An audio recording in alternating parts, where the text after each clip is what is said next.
말씀 히브리서 7장 23절부터 28절입니다. 신약성경 360쪽입니다.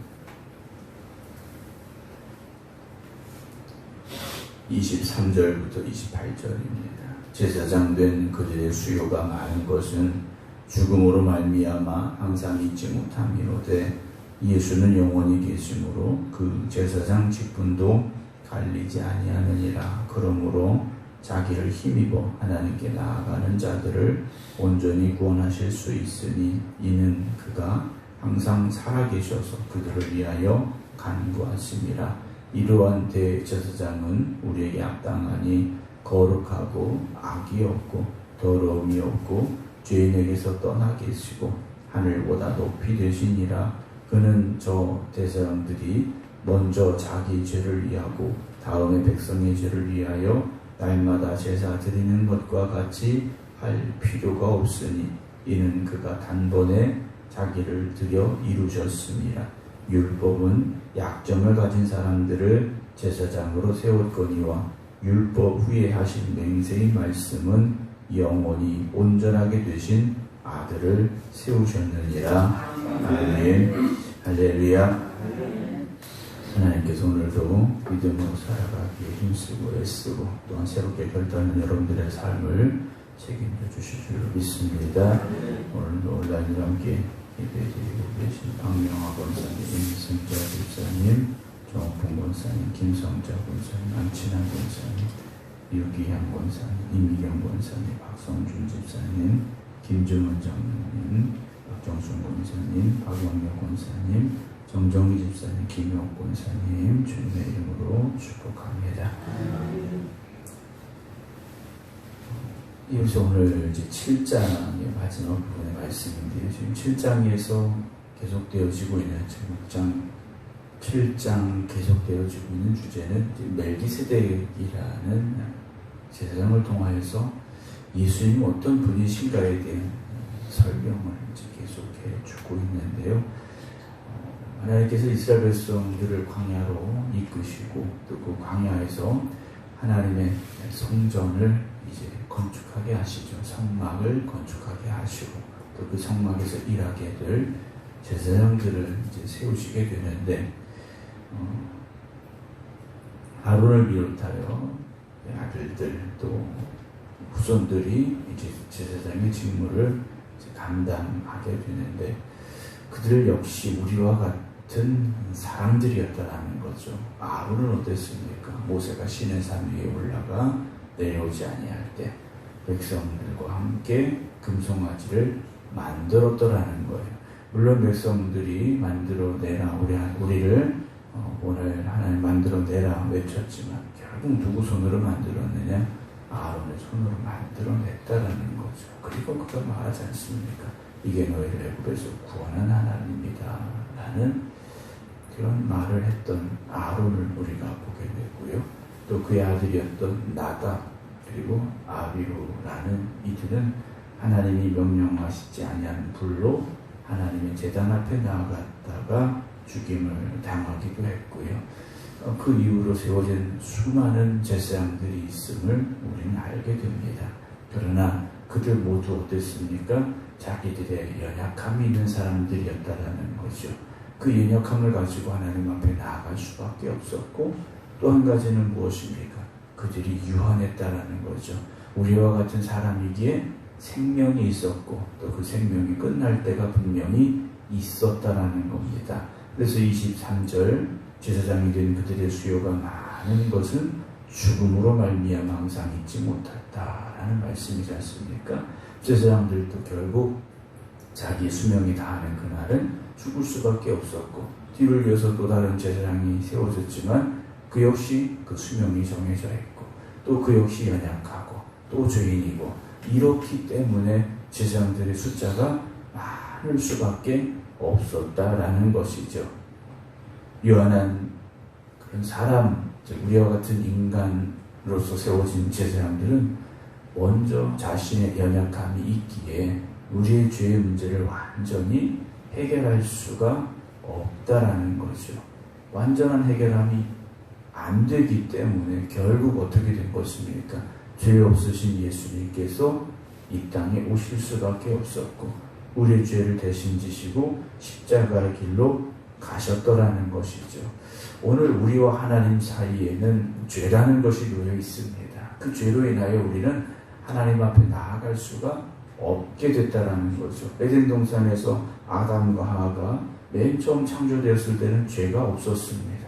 그러나 불순종의 죄를 짓고 난 이후에는 에덴 동산 밖으로 추방이 됐죠. 그리고 다시는 에덴 동산 안으로 들어갈 수 없게 만드셨다라는 겁니다. 그 뒤로 우리는 죄 가운데 태어나고 죄 가운데 살다가 죄로 말미암아 죽어 영원한 멸망으로 갈 수밖에 없는 우리가 됐다라는 것이죠. 그런데 그 죄로 말미암아 하나님 앞에 갈 수 없는 우리에게 하나님께서 독생자 예수 그리스도를 보내주셨다라는 겁니다. 예수 그리스도를 통하여 하나님 앞에 나아갈 수 있게 하시고 하나님을 아버지라 부르는 은혜를 우리에게 주셨고 천국을 향하여 나아가는 구원의 문을 예수 그리스도가 되게 해 주셨다라는 것이죠. 그래서 예수님을 통하여 우리가 하나님 앞에 서게 되는데, 그래서 우리는 예수님을 우리의 중보자라고 고백을 하는 겁니다. 중보자 되신 예수님은요, 온전하신 분이시고 완전하신 분이고 그리고 영원한 분이 되시기에 어제도 오늘도 내일도 우리의 중보자가 되심을 우리는 기억하며 살아야 할 것입니다. 하나님께서 이스라엘 백성들을 위하여 제사장을 세우시죠. 제사장을 세우는 건 그냥 아무나 불러다가 세웠던 건 아닙니다. 나름대로 거룩하게 그리고 구별하여 세웠지만 그들 역시 어땠습니까? 죄로부터 자유로울 수가 없었다라는 거죠. 죄로부터 자유로울 수 있는 사람은 단 한 명도 없다라는 겁니다. 그러나 주님은 어떠셨습니까? 사탄의 유혹 앞에서도 당당히 하나님의 말씀으로 맞서 이겨내셨고 어떠한 죄도 어떠한 흠도 없으신 예수님이 되셨다라는 거죠. 그래서 죄 없으신 어린 양이 되셔서 직접 자신이 희생의 제물이 되어지시고 그로 인하여 우리에게 속죄의 은혜를 허락해 주셨다라는 사실이죠. 그 예수님께서 우리를 부르셨지 않습니까? 죄인된 우리를 부르신 겁니다. 우리가 의인이라면 이 자리에 있을 필요가 없었을 것이고 예수 그리스도를 의지할 필요도 없었겠죠. 그러나 우리가 죄인이기에 이 자리에 나올 수밖에 없고 우리가 죄를 가지고 살기에 예수님의 십자가를 의지할 수밖에 없다라는 사실이지 않습니까? 그로 인하여 우리를 죄 없다 하나님께서 인정해 주시기 때문에 우리는 예수님 없이는 하나님 앞에 나아갈 수 없고 예수 그리스도의 십자가 없이는 하나님의 나라를 향하여 나아갈 수가 없는 것이죠. 예수님께서 이 땅에 오시어서 우리를 위하여 대신 모든 죄를 지시고 십자가 길로 가셨는데 이제 우리는 어떻게 살아야 됩니까? 그 십자가의 은혜에 합당하게 살아야 됩니다. 그 은혜를 값없이 여겨서는 안 된다는 거죠. 우리가 거룩하고 성결한 삶을 살려고 힘써야 됩니다. 세상 사람들은 자기 편한 대로 삽니다. 자기 생각대로 살고요. 자기 마음대로 살고요. 하고 싶은 거 하며 삽니다. 그러나 믿음의 사람들은 그렇게 살 수 없고요. 살아서도 안 됩니다. 하나님이 기뻐하시는 삶을 살아야 되고요. 하나님의 말씀에 순종하는 삶을 살아야 됩니다. 왜냐? 주님도 이 땅에 오셔서 하나님의 말씀에 순종하셨지 않습니까? 죄 없으신 주님도 그 말씀에 순종하고 또 순종하셨는데 마지막 십자가의 길까지도 순종하며 가셨는데 우리가 불순종의 길로 가서는 안 된다라는 것이죠. 오늘도 우리가 하나님의 말씀을 끝까지 순종하여 나아가기를 원합니다. 24절 보면 예수는 영원히 계심으로 그 제사장 직분도 갈리지 아니하느니라 그랬어요. 사람은 죽기 때문에 또 바뀌지만 예수님은 영원한 분이시기에 그 제사장의 직분도 바뀌지 아니하고요. 25절에 자기를 힘입어 하나님께 나아가는 자들을 온전히 구원하실 수 있으니 이는 그가 항상 살아계셔서 그들을 위하여 간구하고 계시다라는 거죠. 하나님 편에 앉으셔서 오늘도 우리를 위하여 간구하고 계시고 하나님 앞에 우리를 중보하고 계시는 예수님을 의지하시기 바랍니다. 그래서 우리가 예수님을 힘입어 살아갈 수 있는 거지 않습니까? 우리끼리 우리의 힘으로 우리의 어떤 의dom을 내세워서는 우리는 완전할 수도 없고 당당할 수도 없습니다. 그러나 우리 앞에 주님이 계시기에 오늘도 우리가 힘입어서 예수 그리스도를 힘입어서 그 십자가를 붙잡고 믿음의 담대함을 가지고 살아갈 수 있음을 감사할 수 있어야 되죠. 26절에 이러한 대제사장은 우리에게 합당하니 거룩하고 악이 없고 더러움이 없고 죄인에게서 떠나 계시고 하늘보다 높이 되신 분이라 라고 고백을 하고 있습니다. 거룩하시고 악이 없고요, 더러움이 없고요, 죄인에게서 떠나 계신 하늘보다 높이 되신 분이죠. 27절에 그는 저 대제사장들이 먼저 자기 죄를 위하고 다음에 백성의 죄를 위하여 날마다 제사 드리는 것과 같이 할 필요가 없다라고 선언합니다. 왜냐하면 아까 말씀드렸죠. 예수님은 죄가 없으신 분입니다. 죄 없이 이 땅에 오셨고 죄 없이 살아가셨던 분인데 자기의 죄가 있을 리가 없다라는 거죠. 그러나 대제사장들은 자기의 죄를 먼저 속죄하지 않고는 지성소로 들어갈 수가 없었다라는 겁니다.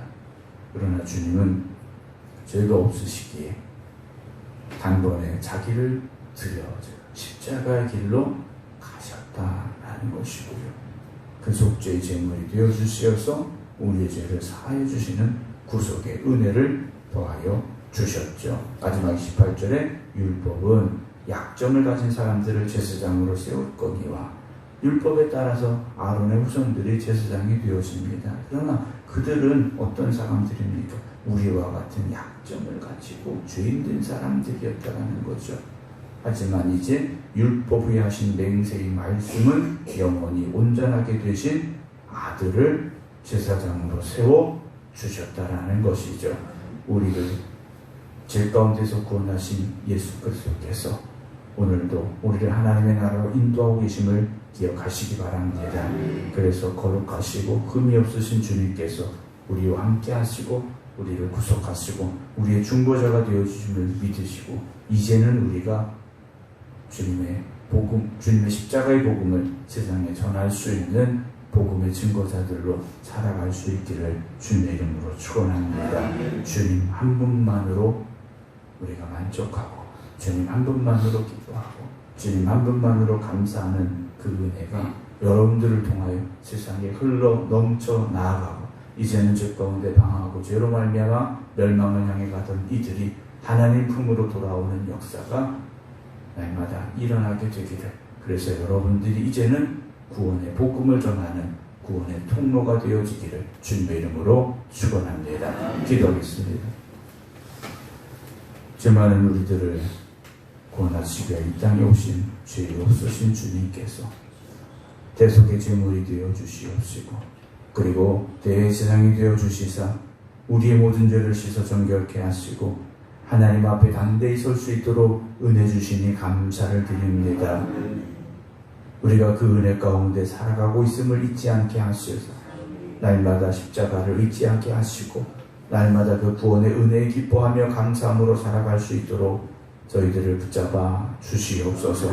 우리가 의로워서가 아니었고 우리가 완전해서가 아니었음을 고백합니다.